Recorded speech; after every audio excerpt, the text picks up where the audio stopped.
ભાવનગરના પ્રભુદાસ તળાવ નજીક ફાયર સ્ટેશન પાસે બગ્ગી સળગી જતા આશરે 3 લાખનું નુકસાન પહોંચ્યું. પરાનભાઈ ફિરોજભાઈ માંડવિયા, પ્રભુદાસ તળાવ બંબાખાનાની બાજુમાં રહેવાનું છે.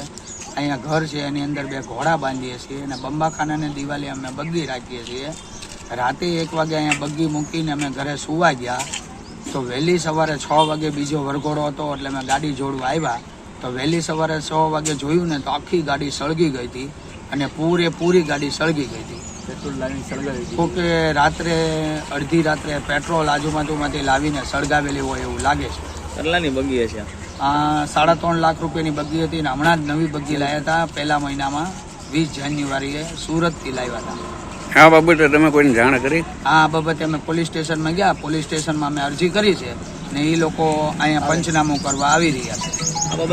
અમારે પોલીસ ખાતાને રિક્વેસ્ટ છે કે આજુબાજુમાં કેમેરા છે ચેક કરીને જુઓ કે આ આટલું મોટું કૃત્ય કોએ કર્યું છે એ તમે જુઓ કેમેરામાં આવ્યું હશે અથવા પેટ્રોલથી જ ગાડી એટલી બધી સળગે આટલું બધું સળગે નહીં. આજુબાજુના પેટ્રોલ પંપે રાતના જોવે કે ભાઈ ડબલામાં કોણ પેટ્રોલ લઈ જઈ રહ્યો છે તો એના ઉપરથી આગળ કડી મળે કે આ કોઈએ સળગાવી છે. તમને કઈ જૂની કઈ અદાવત કોઈની આરો કઈ? અત્યારે અમારે પ્રોગ્રામ છે બગીનો. જૂની કોઈની આરો અદાવત ખરા કોઈની? ના, અમારે કોઈ જૂની અદાવત નહીં.